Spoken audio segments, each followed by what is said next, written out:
అందరికీ నమస్కారం. ఈరోజు కథని రచించినది శ్రీగారు. కీర్తి తన పనిలో పడిపోయింది. ప్లంబర్ పైకి వెళ్ళి 5 నిమిషాల్లోనే కిందికొచ్చేశాడు. అదేంటి వచ్చేసావు? రిపేర్ అయిపోయిందా? ఎక్కడ మేడం? ఆయన మీరే దగ్గరుండి చేయించాలని చెప్పారంట కదా! మీరెక్కడా అని అడుగుతున్నారు. మీరు లేకపోతే రిపేర్ చేయొద్దు అంటున్నారు. ఆ, వీడు కావాలని చేస్తున్నాడా ఏంటి అనుకుంటూ, సరే నేను వస్తున్నాను పద అని చెప్పి అతనితో పాటే వెళ్ళింది. గదిలోకొచ్చేసరికి రాజ్ కాలు మీద కాలేసుకుని బెడ్ మీద కూర్చుని కనిపించాడు. అతని వైపు అనుమానంగా చూస్తూనే ప్లంబర్ను తీసుకువెళ్ళి షవర్ రిపేర్ చేయించింది. రిపేర్ చేసి ప్లంబర్ వెళ్ళిపోయిన తర్వాత కీర్తి అక్కడ వాటర్ కనెక్షన్ మొత్తం చెక్ చేసి రాజ్ దగ్గరికి వచ్చింది. అయిపోయింది సార్, ఇంకేం ప్రాబ్లం ఉండదు అంటుంది. ఎలా నమ్మాలి? మీరు వెళ్ళిపోయాక అది మళ్ళీ పనిచేయటం మానేస్తే అంటాడు రాజ్. లేదు సార్, అలా ఏం జరగదు అంటుంది. నేను నమ్మను. అలా అంటే ఎలా సార్? మనుషుల మీద నమ్మకం ఉండాలి కదా అంటుంది కీర్తి. నా గర్ల్ ఫ్రెండ్ కూడా ఇలానే నమ్మించి కనిపించకుండా పోయింది.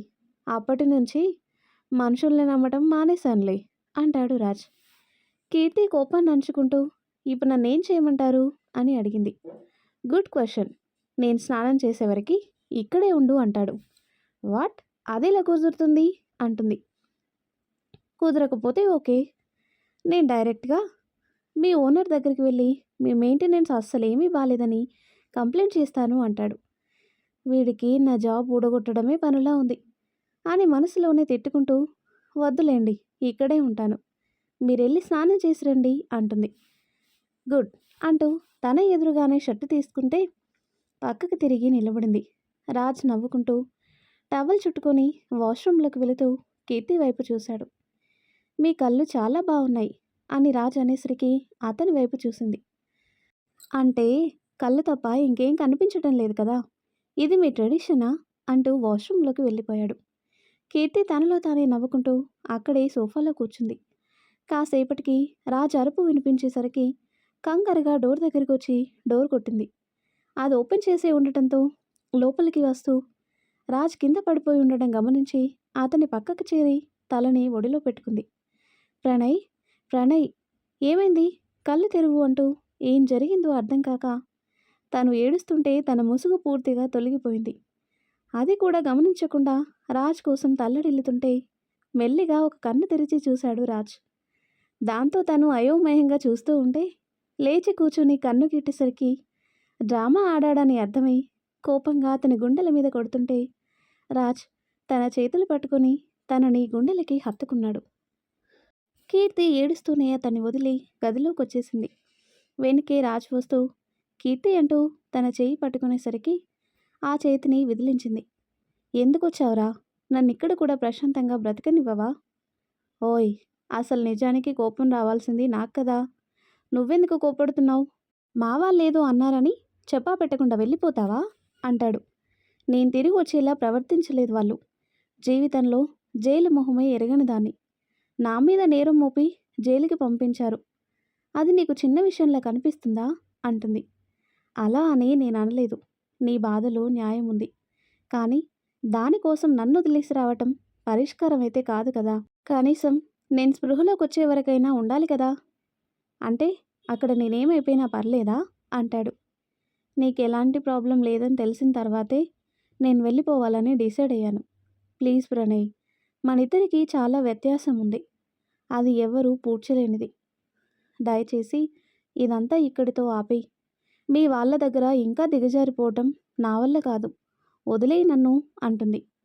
రాజ్ కోపంగా చూస్తూనే తనని దగ్గరికి లాక్కొని పెదవులు అందుకున్నాడు. అది ఊహించని కీర్తి అతని నుంచి విడిపించుకోవాలని గింజుకుంటూ అతని బిగి కౌగిలి సడలకపోవడంతో నిస్సహాయంగా అలానే ఉండిపోయింది. కానీ ఆ ముద్దు తనకి ఊపిరాడనంత ఘాటుగా మారేసరికి రాజు నుంచి వేరవ్వాలని ప్రయత్నిస్తూ అది వీలు కాకపోయేసరికి తన కళ్ళల్లో నీళ్లుగా మారి బయటికి వస్తుంటే రాజ్ పట్టు సడలించి పెదవులు కొద్దిగా వదులు చేశాడు. దాంతో తను ఊపిరి తీసుకోవడానికి కష్టపడుతుంటే అతని నోటి ద్వారా ఊపిరి అందిస్తూ తనని నార్మల్ స్టేజ్కి తీసుకొచ్చి అతని ప్రేమ మైకంలో ముంచేశాడు. ఇద్దరూ ఎంతసేపు అలా ఉన్నారో వాళ్ళకే తెలీదు. రాజ్ తన పెదవులు వదులుతూ కళ్ళలోకి చూసేసరికి సిగ్గు, బిడియం కలిసిన తన చూపుల్ని నేలకి దించేసింది కీర్తి. కీర్తి అని రాజ్ ప్రేమగా పిలిచేసరికి అతని కళ్ళలోకి చూసింది. మా వాళ్ళు చేసింది తప్పే. అదేదో మిస్అండర్‌స్టాండింగ్ వల్ల జరిగింది. కానీ వాళ్ళు చేసిన తప్పుకి నాకు శిక్ష వేయొద్దు. నువ్వు లేకుండా ఇన్ని రోజులు ఎలా ఉన్నానో నాకే అర్థం కాలేదే. ఒక్కటి మాత్రం నిజం. నువ్వు లేకపోతే చచ్చిపోతానని చెప్పను. కానీ నువ్వు లేని నేను చచ్చిన శవంతోనే సమానం. జీవితాంతం జీవించంలా బ్రతకాలి అంటాడు. రాజ్ కన్నీళ్లతో చెప్పేసరికి కీర్తి ఏడుస్తూ అతన్ని హత్తుకుంది. ప్లీజ్ బంగారం, నాతో వచ్చేయ్. ఎక్కడ నీ గౌరవంకి భంగం కలిగిందో అక్కడే తిరిగి నీకు ఆ గౌరవం దక్కేలా చేస్తాను అంటాడు. అదంత సులభం కాదు ప్రణయ్. మీ వాళ్ళ దృష్టిలో డబ్బుకి, స్టేటస్కి ఉన్న వాల్యూ సాధారణ మనుషులకి ఉండదని ఆ క్షణమే నాకు అర్థమైంది. జీవితాంతం ఆ ఇంట్లో మాటలు పడుతూ అవమానాలు భరిస్తూ బ్రతకటం నా వల్ల కాదు అంటుంది. అలా ఏం జరగదు, నేను చూసుకుంటా అంటున్నాను కదా అంటాడు రాజ్. నేనంటే ఇష్టం లేని మనుషులు నువ్వున్నప్పుడు ఒకలా ప్రవర్తిస్తారు, లేనప్పుడు మరోలా ప్రవర్తిస్తారు. ప్రతి క్షణం నన్ను కాచుకొని ఉండలేవు కదా ప్రణయ్. ఒకరోజు నువ్వు స్పృహలో లేనందుకే నన్ను జైలు పాలు చేశారు. అలాంటి మనుషుల మధ్యలోకి ఏ నమ్మకంతో అడుగు పెట్టమంటావు అని అడుగుతుంది కీర్తి. నీ భయం నాకు అర్థమైంది. అన్నింటికీ సమాధానం దొరుకుతుంది కీర్తి. ముందైతే నాతో రా అంటాడు. లేదు, నేనెక్కడికి రాను. దయచేసి ఇక్కడి నుంచి వెళ్ళిపో అంటూ కీర్తి ఏడుస్తూ బయటికి నడిచింది. నువ్వు నాతో వచ్చే వరకు వదలను, అర్థమైందా అని చెప్పేసరికి కీర్తి బాధపడుతూనే అక్కడి నుంచి వెళ్ళిపోయింది. ఛా, ఈ పిచ్చిదానికి ఎలా చెప్తే అర్థమవుతుంది? అయినా ఇది వచ్చే వరకు నేను వదలను కదా. ఎలా రాదో నేను చూస్తాను అనుకుంటాడు రాజ్. కీర్తి కిందకు వచ్చేసరికి రిసెప్షనిస్ట్ తనని విచిత్రంగా చూస్తుంటే తనని తాను చూసుకుంది. డ్రెస్ నలిగిపోయింది. జుట్టు కూడా చెదిరి కనిపించేసరికి జుట్టుని సరి చేసుకుంటూ చిన్నగా స్మైల్ ఇచ్చి తన పనిలో పడిపోయింది. కాసేపటికి రాజ్ కిందికి వచ్చేసరికి కీర్తి గుండెలో రైళ్లు పరిగెట్టాయి. వీడు మళ్ళీ వస్తున్నాడు, ఏం చేస్తాడో ఏంటో. ఈసారి వాడికి ఛాన్స్ ఇవ్వకూడదు అనుకుంటూ రాజ్ దగ్గరికి వచ్చేలోపే రెస్టారెంట్ వైపు వెళ్ళిపోయింది. రాజ్ కూడా తన వెనకే వస్తుంటే కంగారుగా ఉంది తనకి. అలా తన చుట్టూనే తిరుగుతున్నాడు రాజ్. దాంతో అతనిక వదలడని అర్థమై అతని వైపుకు తిరిగింది. ఏంటి, ఎందుకు ఇలా వెంట పడుతున్నావు? ఏం కావాలి నీకు అంటుంది. చాలా కావాలి, ఇస్తానంటే చెప్పు, లిస్ట్ మొత్తం చెప్తాను అంటాడు. ప్రణయ్, ఇక్కడ నా పరువు తీయకు, వెళ్ళిపో అంటుంది. తప్పకుండా వెళ్తాను, నువ్వు వస్తే తీసుకొని వెళ్ళిపోతా అంటాడు. నీకెన్నిసార్లు చెప్పినా అర్థం కాదా? నేను రాను. నా మర్యాద పోయిన చోట అడుగు పెట్టాలని నేను అనుకోవటం లేదు. నిజంగా నువ్వు నన్ను ప్రేమించింది నిజమైతే నన్ను ఇలాగే వదిలేసి వెళ్ళిపో అంటుంది. అంటే ఏంటి, నిన్ను వదిలి వెళ్ళకపోతే నీ మీద ప్రేమ లేనట్టా అంటాడు రాజ్. అలాగే అనుకోవాల్సి వస్తుంది అంటుంది కీర్తి. నష్టమేం లేదు, అనుకో. నా ప్రేమేంటో నీ మనసుకు తెలుసు. నువ్వు కఠినంగా మాట్లాడినంత మాత్రాన వదిలేసి వెళ్ళిపోతానని కలులు కనకు. వదిలేస్తే అది ప్రేమ ఎలా అవుతుంది అంటాడు రాజ్. కీర్తి, వాట్ హ్యాపెండ్ అంటూ ఎవరూ రావటంతో కీర్తి కంగారుగా ఆయన వైపు చూస్తూ నథింగ్ సార్ అంటూ రాజ్ని వెళ్ళమని సైగ చేసింది. కానీ అతను వెళ్లకుండా తననే చూస్తూ నిలబడ్డాడు. ఆయన ఇద్దరి వైపు అనుమానంగా చూస్తూ ఏదైనా ప్రాబ్లమా అని అడిగేసరికి కీర్తి ఏం లేదని తలూపింది. అవును సార్, చాలా పెద్ద ప్రాబ్లం. మీరైనా తీర్చగలరేమో చూడండి అని రాజ్ అనేసరికి ఆయన అయోమయంగా కీర్తి వైపు చూశాడు. ఏంటమ్మా, ఎవరితను? సార్, అది అని నసుకుతూ ఉంటుంది కీర్తి. అది నేను చెప్తాను సార్, నేను తన భర్తని. ఐఎమ్ రాజ్ అంటూ తనని తాను పరిచయం చేసుకున్నాడు.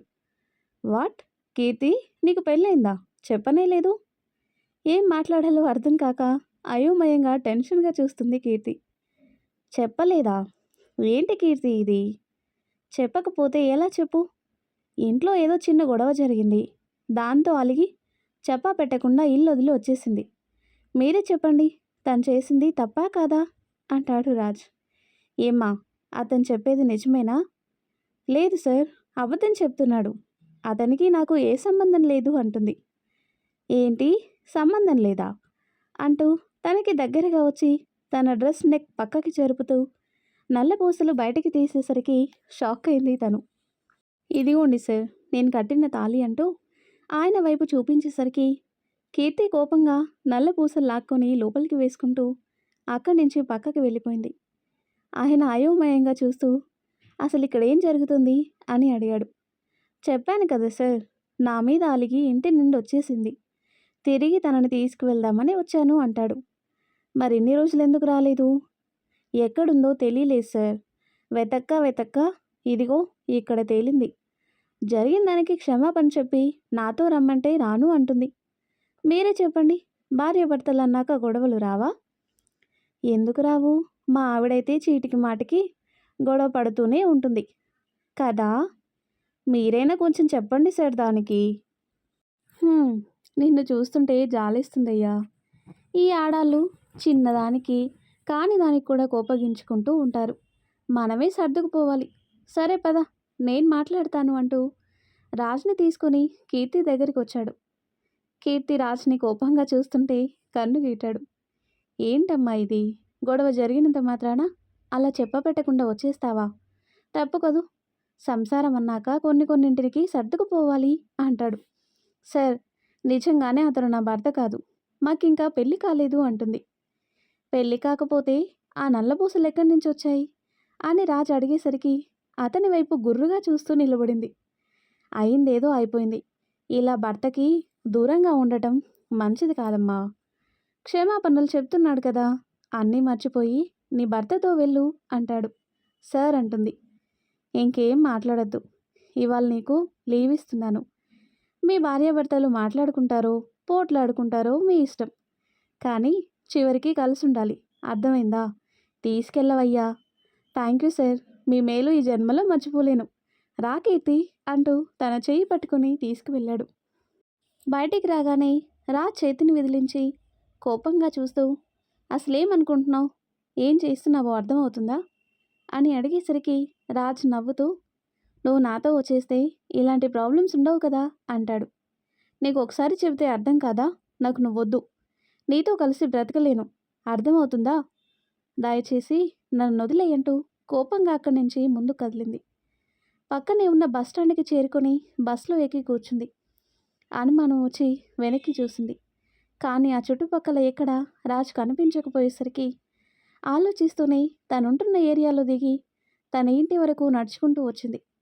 తన ఫ్లాట్ వైపు వెళ్ళబోతూ రాజ్ వచ్చాడేమో అని వెనక్కి చూస్తున్న తనకి అతని జాడ అక్కడెక్కడా కనిపించకపోయేసరికి బాగా హర్ట్ చేశానా అనుకుంటూనే తన ఫ్లాట్కి వచ్చి కీ ఓపెన్ చేద్దామని చూసేసరికి అది ఓపెన్ చేసే కనిపించింది. ఉదయం నేను తాళం వేసే వెళ్ళాను కదా, మరి డోర్ ఎవరు ఓపెన్ చేశారు? కొంపదీసి దొంగలు పడ్డారా అనుకుంటూ కంగారుగా లోపలికి వస్తూ చుట్టూ చూసింది. కానీ ఎక్కడా అనుమానాస్పదంగా కనిపించకపోయేసరికి నేనే వేయటం మర్చిపోయానేమో, ఆయన నా ఇంట్లో ఏముంటుంది ఎత్తుకెళ్ళడానికి అనుకుంటూ ఉంటుంది. నువ్వున్నావు కదే అంటూ రాజ్ వాయిస్ వినిపించేసరికి కంగారుగా బెడ్రూమ్కి వచ్చి చూసింది. బెడ్ మీద పడుకొని ఆపిల్ తింటూ కనిపించాడు. నువ్వేంటిక్కడ అంటుంది. వెనక రాకపోతే వదిలేసావేమో అనుకున్నా. సరాసరి నా ఫ్లాట్లోనే ప్రత్యక్షమయ్యావా? నేను శ్రీకృష్ణుడు లాంటి వాడిని బంగారం. ఎప్పుడైనా ఎక్కడైనా ప్రత్యక్షమవుతాను అంటాడు. సిగ్గులేదా నీకు? నేను వద్దు అంటున్నా వెంట పడుతావెందుకు? పెళ్ళాం దగ్గర సిగ్గుపడితే సుఖం సంతోషం ఏదీ దక్కదని ఒక పెద్ద మనిషి చెప్పాడు అని చెప్పాడు రాజ్. వాడు నీలాంటి వాడే అయ్యుంటాడులే. అయినా ఏంటి నువ్వు ఊరుకుంటున్నాను కదా అని పెళ్ళాం బెల్లం అంటున్నావు? తోలు తీస్తా ఏమనుకుంటున్నావు? ఓ ఓకే అంటూ రాజు షర్టు తీస్తుంటే అయోమయంగా చూస్తూ ఏయ్ ఏం చేస్తున్నావురా అంటూ కంగారుగా అడిగింది. తోలు తీస్తానన్నావు కదా, అందుకే షర్టు విప్పుతున్నా. ఇప్పుడు తీ అంటాడు. ఆ ఎందుకు ఇలా నన్ను ఇరిటేట్ చేస్తున్నావు? నేను రానని చెప్పాను కదా. నేను నా నిర్ణయం మీద స్థిరంగా ఉన్నాను. నువ్వేం చేసినా నేను నీతో రాను రాను రాను. పో ఇక్కడి నుంచి అంటూ కోపంగా బ్యాగ్ పక్కన పడేసి అక్కడే కూలబడింది. సరేలే కానీ బాగా ఆకలేస్తుంది. నీ చేతి వంట తిని చాలా రోజులైంది. ఏదైనా వంట పెట్టు అంటూ బెడ్ మీద సెటిల్ అయ్యాడు. కీర్తి అసహనంగా చూస్తూనే అంతలోనే అతను ఆకలేస్తుందన్న విషయం గుర్తొచ్చి ఇంకేం అనకుండా కిచెన్లోకి వెళ్ళింది. కాసేపటికి వంట చేసి ప్లేట్లో పెట్టుకుని వచ్చి రాజ్ చేతికిచ్చింది. పప్పా, ఏ నాన్ వెజ్ చేయొచ్చు కదా అంటాడు. ఇప్పటికిప్పుడు నాన్ వెజ్ అంటే ఎక్కడి నుంచి తేను? ఆకలేస్తుంది అన్నావని వండాను. బుద్ధిగా తినేసి నీ దారిన నువ్వు పో అంటుంది. నా దారి నీ దారి ఒకటే బంగారం. పోతే ఇద్దరం కలిసే పోవాలి. లేదంటే నేను కూడా ఇక్కడే నీతో పాటే సెటిల్ అయిపోతాను. ఇదిగో ముందే చెప్తున్నాను, నాకు పని చేత కాదు. నువ్వే నన్ను పోషించుకోవాలి అంతే అంటాడు రాజ్. సిగ్గులేదు, పెళ్ళం సంపాదన మీద బ్రతుకుతావా అంటుంది. ఏం, మొగుడే పెళ్ళాన్ని పోషించాలని రాజ్యాంగంలో ఏమైనా రాసిపెట్టిందా? పెళ్ళాం కూడా మొగుడిని పోషించవచ్చు. ఆ అదృష్టం నీకు దక్కింది బంగారం.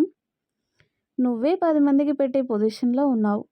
నేను నీకు పెట్టాల్సిన అవసరం లేదు అంటుంది కీర్తి. పరిస్థితులు ఎప్పుడూ ఒకేలా ఉండవు. కొన్నిసార్లు తలకిందులవుతాయి. ఒకవేళ సడన్గా నా ఆస్తి మొత్తం పోయి నేను రోడ్డు మీదకి వచ్చేసాను అనుకో, నన్ను అలానే వదిలేయవు కదా. నాకు తెలుసు నా కీర్తి బంగారం అని. నన్ను బాధ్యతగా ఫీల్ అవుతుంది కానీ బరువుగా ఫీల్ అవ్వదు. తింటూనే మాట్లాడుతున్నాడు రాజ్. కీర్తి తనలో తానే నవ్వుకుంటూ ఆ నవ్వు రాజ్ కంటపడకుండా జాగ్రత్త పడుతుంది. అంతలో రాజ్కి పొలం మారడంతో తల మీద తడుతూ వాటర్ తాగించింది. వాగుడు కాయలా అలా లొలడొల వాగకపోతే సైలెంట్గా తినొచ్చు కదా. తిను ముందు, తర్వాత మాట్లాడుకుందాం అని కసురుకుంటూ గది నుంచి బయటకు వచ్చేసింది తను. రాజ్ నవ్వుకుంటూ భోజనం చేస్తున్నాడు. రాజ్ భోజనం చేసిన తర్వాత కీర్తి లోపలికొచ్చి అతన్ని చూస్తూ నిలబడింది. ఏంటని కళ్ళెగరేశాడు రాజ్. తినడం అయిందిగా, ఇక బయలుదేరు అంటుంది. ఎక్కడికి వెళ్ళేది? అక్కడ నా బాబు నా పెళ్లి చేద్దామని పట్టుబట్టి కూర్చున్నాడు. నిన్ను తీసుకెళ్తే పెళ్లి చేస్తానని మాటిచ్చాడు. ఇలాంటి అవకాశం మళ్ళీ రాదు. నా మాట వినవే ప్లీజ్ అంటూ తన గడ్డం పట్టుకుని బ్రతిమలాడుతుంటే కీర్తి విసుగ్గా అతని చేతిని పక్కకి నెట్టేసింది. నీకు చెప్తే అర్థం కాదా? నాకు నువ్వొద్దు, వెళ్ళిపోయి ఇక్కడి నుంచి అంటూ పక్కకి తిరిగిపోయింది. ఏడుస్తున్నావా? నువ్వెంత కఠినంగా మాట్లాడాలి అనుకున్నా నీ ప్రేమ నాకు తెలుస్తూనే ఉంది కీర్తి. ఎందుకింత మొండితనం అంటాడు. నేనింతే. నువ్వు నా కళ్ళ ముందున్న ప్రతి క్షణం జరిగిన అవమానమే గుర్తొస్తుంది. అలాంటిది జీవితాంతం ఈ భారాన్ని మోస్తూ నీతో కలిసుండలేను ప్రణయ్. అర్థం చేసుకో, నన్ను వదిలేయ్ అంటుంది. ఏయ్, ఎంత బ్రతిమలాడుతున్నా నీ మొండిపట్టు నీదే గాని నా మాట వినవా? ఇప్పుడేంటి నాతో రానంటావు అంతే కదా?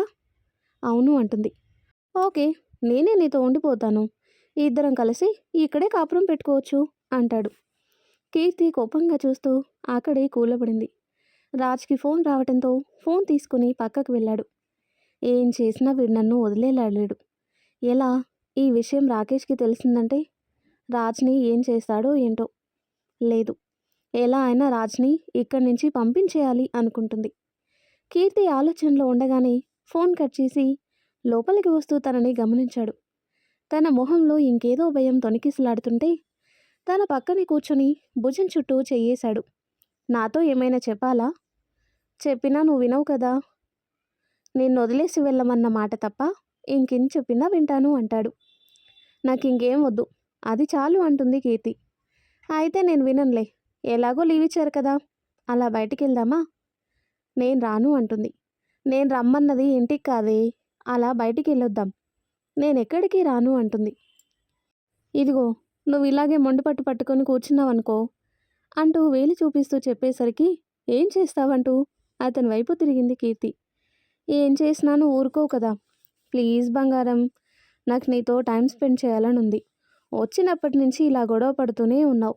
ఒక్క 4 రోజులు అన్నీ మర్చిపోయి సంతోషంగా గడుపుదాం. ఆ తర్వాత సంగతి తర్వాత చూసుకుందాం. ప్లీజ్. చూసుకోవడానికి ఏం మిగలేదు. ఇప్పుడేంటి, నేను నీతో రొమాన్స్ చేయాలా? ఇప్పటి వరకు చేసింది సరిపోలేదా అంటుంది. ఏం చేసావే నీ బొందా? అసలు మన లవ్ స్టోరీలో మనం రొమాన్స్లో మునిగి తేలిన క్షణాలు ఎన్నో చెప్పవే అని రాజు అడిగేసరికి ఆలోచనలు పడింది తను. ఏమీ లేవు కదా అని రాజు అడిగేసరికి అని తలూపింది. మరి మన మధ్య అంతా జరిగిపోయినట్టు బిల్డప్ ఇస్తావేంటి? ఫస్ట్ హాఫ్ అంతా నీ దగ్గర నిజం దాయడంతోనే గడిచిపోయింది. సెకండ్ హాఫ్ అంతా నా మీద కోపంతో గొడవ పడడమే జరిగిపోయింది. ఏదో చివరికి అంతా సెటిల్ అయిందిలే, క్లైమాక్స్కి చేరుకోవచ్చు అని సంబరపడేలోపు చివర్లో ట్విస్ట్ ఇచ్చి wait for the second season అని టైటిల్స్ వేసినట్టు అయిపోయింది నా పరిస్థితి. రాజు చెప్పిన తీరుకి నవ్వొచ్చింది తనకి. పక్కకి తిరిగి నవ్వుకుంటున్న తనని అతని వైపుకి తిప్పుకున్నాడు. నువ్వు దగ్గర లేకపోతే నాకు పిచ్చి పట్టినట్టుందే. ప్లీజ్, నా బంగారం కదూ, నా మాట విను. ఈ 4 డేస్ నాతో గొడవ పడకుండా సంతోషంగా ఉండు అంటాడు. కీర్తి ఆలోచిస్తూ అతని వైపు చూసింది. సరే ఉంటాను, కానీ 4 డేస్ తర్వాత నువ్వు వెళ్ళిపోవాలి అంటుంది. తర్వాత సంగతి తర్వాత చూద్దామని చెప్పాను కదా, వదిలే, కమ్ అలా బయటికి వెళ్ళొద్దాం అంటూ కీర్తి చేయి పట్టుకుని బయటికి తీసుకువెళ్ళాడు.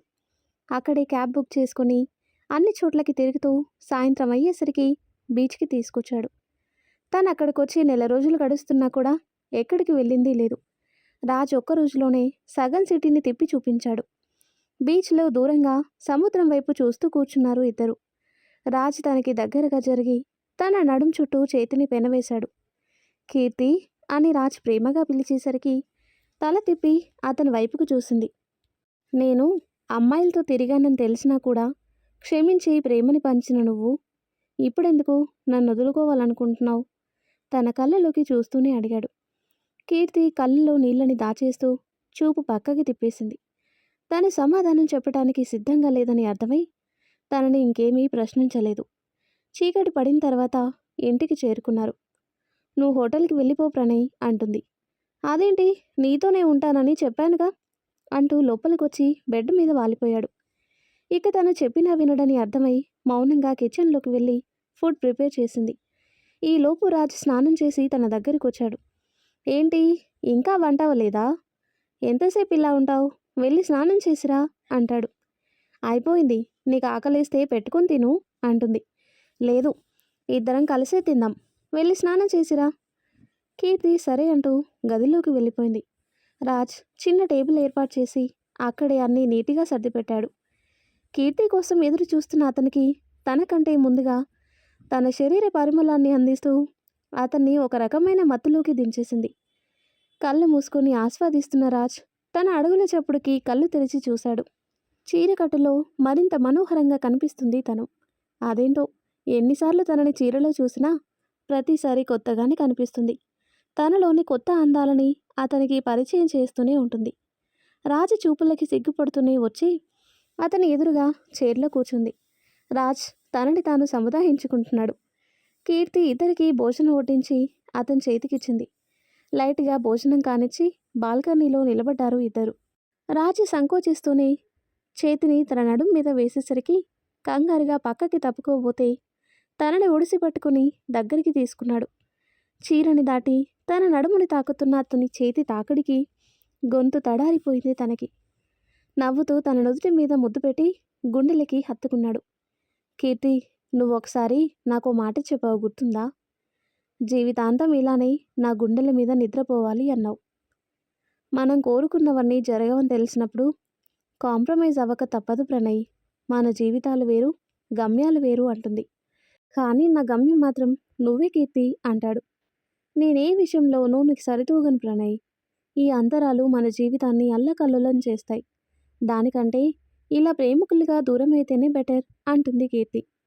ముందు పెళ్లి జరగని, ఆ తర్వాత ఎవ్వరూ నిన్ను పల్లెత్తు మాట అనే అవకాశం కూడా ఉండదు. ఉండనివ్వను. నాతో వచ్చేవే అంటాడు. ఎందుకు నన్ను ఇబ్బంది పెడతావు? నేను దేనికి సిద్ధంగా లేను. ఫోర్స్ చేయొద్దు ప్రణయ్, ప్లీజ్. అసలు నీ ప్రాబ్లం ఏంటి అంటాడు. అన్నింటికి సమాధానం రేపు ఉదయమే తెలుస్తుంది. ఈ రాత్రికి ప్రశాంతంగా పడుకో అంటూ అతని కౌగిలి విడిపించుకుని గదిలోకొచ్చి నేల మీద దుప్పటి పరుచుకొని పడుకుంది. రేపు ఉదయం ఏం తెలుస్తుంది? మళ్ళీ నాకు కనిపించకుండా వెళ్ళిపోదామని ప్లాన్ చేస్తుందా? నేనుండగా దానికి ఆ ఛాన్స్ ఇవ్వను కదా అనుకుంటూ గదిలోకొచ్చాడు. కీర్తి కింద పడుకుని కనిపించేసరికి తన పక్కనే పడుకుని తనని చుట్టేశాడు. కీర్తి కళ్ళు తెరిచి అతని వైపు చూసింది. ఏంటలా చూస్తున్నావు? నువ్వు కొట్టినా సరే ఈ రాత్రికి నేను ఇలానే పడుకుంటాను అంటాడు. నేనెక్కడికి వెళ్ళిపోన్లే. నీ నుంచి ఎంత దూరం వెళ్ళినా నువ్వు వదలవని తెలుసు. ప్రశాంతంగా పడుకో అంటూ అతని వైపు తిరిగి రాజ్ నుదుటి మీద ముద్దు పెట్టి అతని తలని తన గుండెలకి హత్తుకుంది. తనలో ఏదో తేడా కనిపిస్తున్నా అదేంటో అర్థం కాక అలానే తనని హత్తుకుని నిద్రపోయాడు రాజ్. మరి ఆ తర్వాత ఏం జరుగుతుందో నెక్స్ట్ వీడియోలో తెలుసుకుందాం. ఎంతో ఇంట్రెస్టింగ్గా ఉండే ఈ స్టోరీ నెక్స్ట్ పార్ట్స్ కోసం ఈ వీడియో లైక్ చేసి మన ఛానల్ని తప్పకుండా సబ్స్క్రైబ్ చేయండి. Thanks for watching.